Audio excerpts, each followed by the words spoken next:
భరత్ గారు, సహచర మంత్రివర్గ సభ్యులు ఎంఎస్ఎంఈ ఎంటర్ప్రైజెస్ శ్రీ కొండపల్లి శ్రీనివాస్ గారు, సహచర మంత్రివర్గ సభ్యులు social welfare, disabled and senior citizens welfare Shri Dola Sri Bala Veeranjaneya Swamy గారు,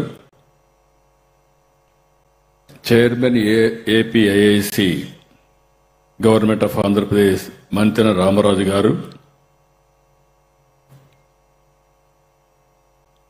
chairman AP MSME development corporation Tammireddy Siva Shankar Rao గారు, ఇండస్ట్రీ సెక్రటరీ యువరాజు గారు, ఈరోజు ఈ కార్యక్రమానికి వచ్చిన అందరికీ మనస్ఫూర్తిగా స్వాగతం, సుస్వాగతం, నమస్కారాలు.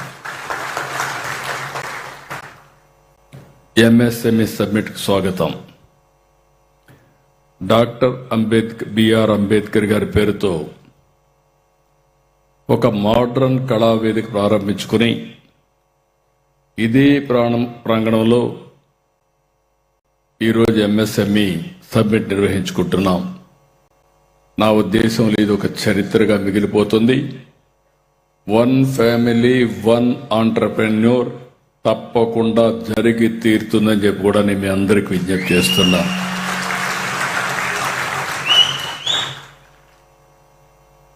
అధికారిక కార్యక్రమాలకు, వేడుకలకు, సమావేశాలకు, జాతీయ అంతర్జాతీయ సదస్సులకు ఆధునిక సౌకర్యంతో నిర్మించిన అంబేద్కర్ కన్వెన్షన్ సెంటర్ చాలా బాగా ఉపయోగపడుతుంది. కన్వెన్షన్ సెంటర్ 4.43 ఎకరాల్లో 1,45,000 చదరపు అడుగుల విస్తీర్ణం నిర్మించాం. 1,500 మంది ఒకేసారి హాజరై కార్యక్రమాలు నిర్వహించుకునేందుకు అవసరమైన సౌలభ్యం ఈ కన్వెన్షన్ సెంటర్లో ఉపయోగపడుతుంది. ఇప్పుడే నేను మొత్తం తిరిగాను, చాలా బాగా వచ్చింది. ఈ కన్వెన్షన్ హాల్ని ఈ విధంగా తీర్చిదిద్దిన ప్రతి ఒక్కరిని మనస్ఫూర్తిగా అభినందిస్తున్న. Congratulations, excellent work. ఇంతవరకు మనకి ఇలాంటి కన్వెన్షన్ సెంటర్ విజయవాడలో లేదు, అమరావతిలో కూడా లేదు. అలాంటి కన్వెన్షన్ సెంటర్ వచ్చింది. ఇప్పుడు రావాల్సింది మీ ఆలోచన విధానంలో మార్పు రావాలి, ఇన్నోవేషన్స్ రావాల్సిన అవసరం ఉంది.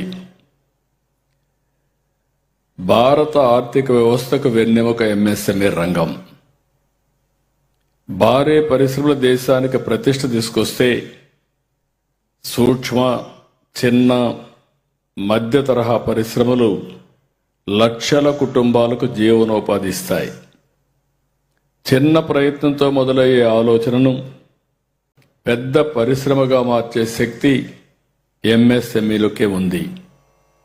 ఎంఎస్ఎంఈ అంటే కేవలం వ్యాపారం కాదు, ఇది యువత కలలకు వేదిక, మహిళల ఆత్మవిశ్వాసానికి ప్రతీక, గ్రామీణ ఆర్థిక వ్యవస్థకు ఊపిరి, స్థానిక ప్రతిభను ప్రపంచ మార్కెట్కు తీసుకెళ్లే శక్తి. దేశంలో వ్యవసాయం తర్వాత ఎక్కువ ఉద్యోగాలు కల్పిస్తున్న రంగం, ఏకైక రంగం ఎంఎస్ఎంఈ. ఆంధ్రప్రదేశ్లో సహజ వనరులకు కొరత లేదు, అవకాశాలకు తిరుగులేదు, నైపుణ్యం కలిగిన మానవ వనరులకు కొరత లేదు. వీటిని సద్వినియోగం చేసుకునేలా పాలసీలు కూడా తీసుకొచ్చాం.